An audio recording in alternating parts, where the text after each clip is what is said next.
Hey Marys! What's up nerds? It's Megan Ronan and welcome back to my channel!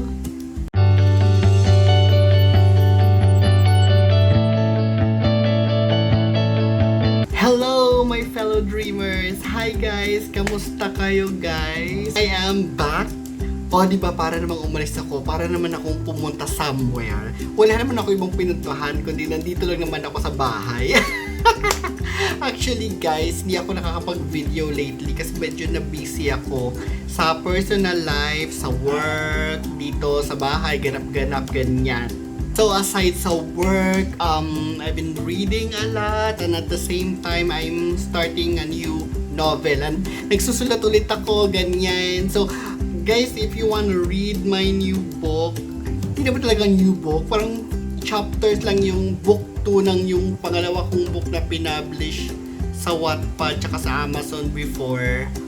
Nasa Wattpad siya. So, bale, draft pa lang yung nandun. Inilagay ko sa Wattpad. So, I think 2 chapters inilagay ko doon. So, if you like reading mga fantasy fiction, ganyan, nag-enjoy kayo, ganyan, please do subscribe kayo or follow nyo ako, basahin nyo, give me a comment kung ano man yung kulang or whatever. Ayun. So, constructive criticism is always welcome.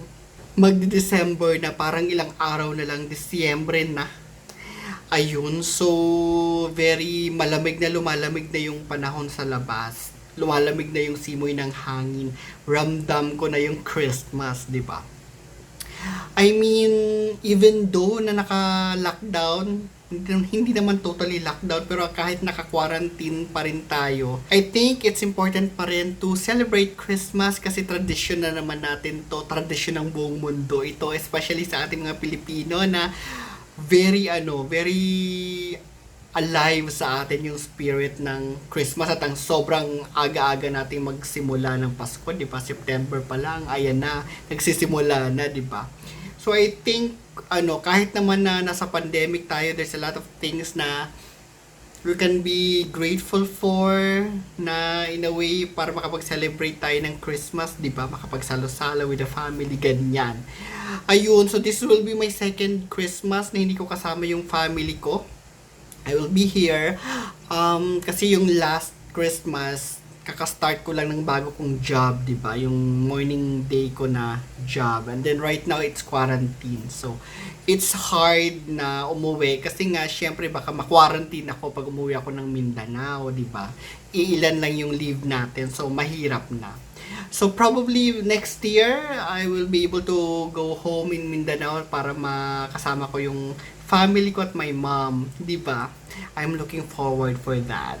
Anyway guys, kamusta naman kayo? How's your quarantine life?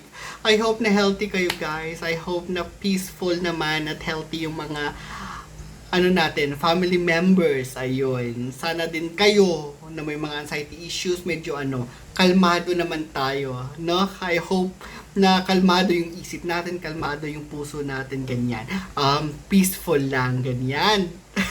Okay, so for this video guys, let's try to answer some questions. I was just browsing through my mga messages na pinapadala nyo sa akin dun sa natin, sa fan page natin sa Facebook. So, dun sa mga nagme-message sa akin, thank you so much. Though I know na hindi lahat nasasagot ko, no? Kasi yung mga questions nyo, yung iba, kalimitan dun, nasa mga videos ko na sa YouTube. So for this video, yung may mga may dalawang question akong napili na talagang ako. Kasi yung isa parang siya, minor yung nag-ask sa akin. Yung isa naman gusto ko lang i-correct. Yung isa yung minor na nag-ask kasi tinatanong niya kung paano daw ba, especially pag nagkakaroon ng atake, anxiety attack in public. Ayun. So for those of you guys na meron ng mga experiences na kung paano hinahandle yung anxiety attack in public, please do share niyo sa comment section para makita ng lahat, no? Para hindi lang naman perspective ko yung nandito, para meron din kayo at merong variation kasi I know every person may iba-ibang ways, may iba-ibang hacks, tricks kung paano kino-cope, especially yung mga atake, no? Kasi I know it's really really hard, especially pag sa public. I mean, kung dito nga lang ikaw lang, 'di ba, nasa bahay ka lang, pag inatake ka talagang mahirap. What more kung nasa public ka? Of course, may mga fears, 'di ba? Nandun yung takot na syempre hindi mo maiwasan na baka isipin na ibang tao na nababaliw ka na, ganyan, iwasan ka ng mga tao. Pangalawa, nandun yung, especially nowadays, pandemic, di ba, isip, sana baka may corona yan, di ba? So, iniwasan natin yun. Tapos yung pangatlo is yung baka himatay ka in public, may mga ganun. While you're in the process na inaatake doon sa public, kung ano-anong pumapasok sa isip mo, di ba? And kahit na let's say 3 minutes lang yan, feeling mo isang oras na yun. Kasi sobrang haba yung moment na yun, di ba? I know some of you na na-experience na yun, especially yung mga talagang matitindi at na malalakas na atake. You know what I'm talking about. Para sa'yo, Iha, I think kung nagkakaroon ka ng mga anxiety attacks, especially yung mga pangmalakasang atake, it's important na alam ito ng parents mo, ha. Kasi minor ka pa lang, you were 14, 15, it's important na alam ito ng parents mo. Ipaintindi mo sa kanila. I think it's better siguro na masamahan ka, na magpatingin sa psychologist or sa psychiatrist para at least mabigyan ka ng diagnosis na tama. At maagapan siya hanggat maaga pa, di ba? At alam mo yung mga mechanism or mga tricks, mga hacks, or kung ano mang mga panglaban na pwede mong gawin while you're having an attack in public. Ako, siguro sa tagal na, no, na mga na-experience ko ito, meron na akong mga ways na kung paano ko ina-assess yung sarili ko pag nagkakaroon ako ng attack in public. Which is, before talagang malala, ngayon hindi na totally nangyayari. The last na siguro nangyari sa akin yung sa Uptown na kinuwento ko dito sa vlog. Ako, what I did or what I normally do, kasi mabag kasi akong tao. So, every time na lumalabas ako, lagi akong may dalang bag. And of course, dala-dala ko lagi yung cellphone ko. Sa cellphone ko, I downloaded an app na parang, breathing exercises na app. So, parang meditational app, ganyan. Breathing exercises siya. I think I already vlog about it before. Prana Breath yung ginagamit ko. Hindi ako sponsor nito, pero yun yung ginagamit ko kasi very helpful siya sa akin.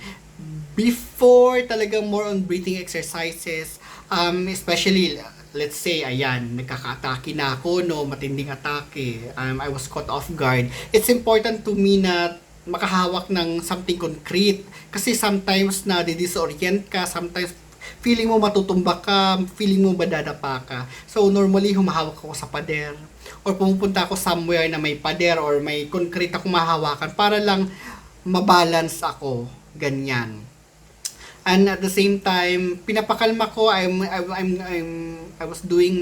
normally do my breathing exercises. So, breathe in, breathe out, breathe in, breathe out, hanggang medyo kumalma. And then, kung hindi talaga kaya, ayun, sinasalpak ko na yung yung lagi kong dala yun, yung cellphone ko tsaka earplug. Yan, meron ako lagi niyan. Kasi sinasalpak ko siya lagi. Tapos para earplug, wala akong ibang naririnig kundi yung music lang, yung guide lang ng ng breathing. Andun yun, malaking tulong sa akin yun kasi napapakalma ako nun.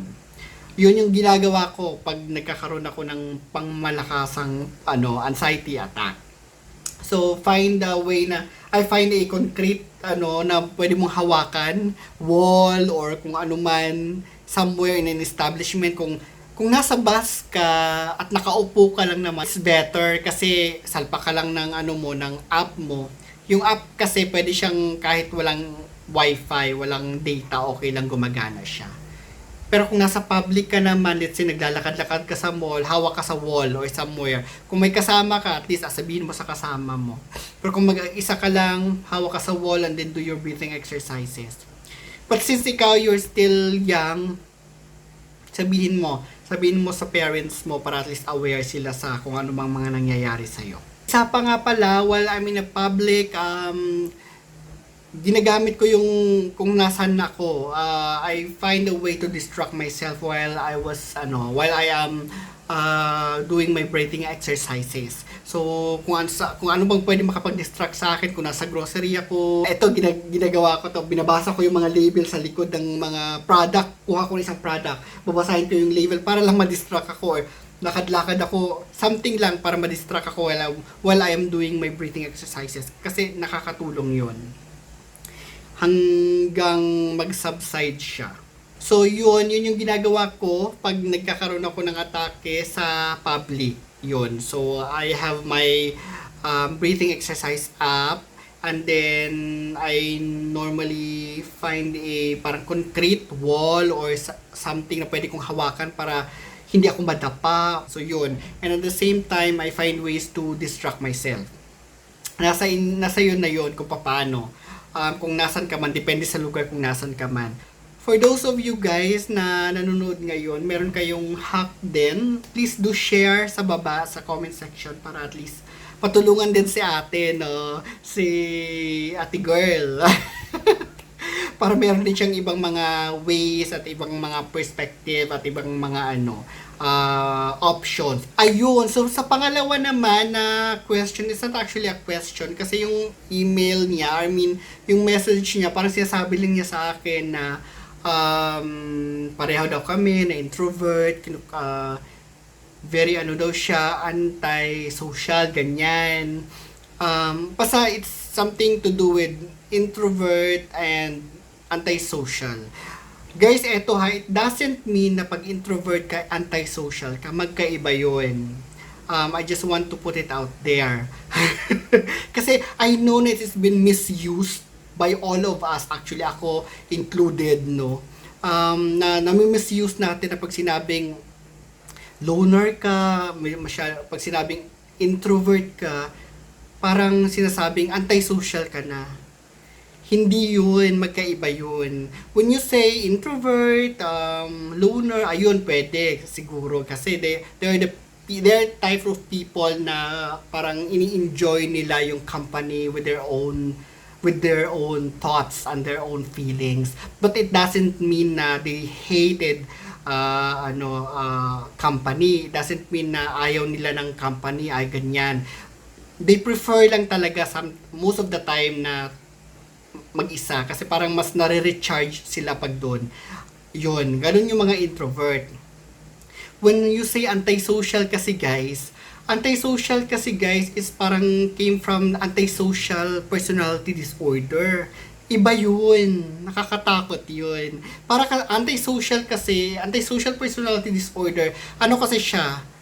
In the psychology world or in the mental health world, siya? It's a diagnostic term for people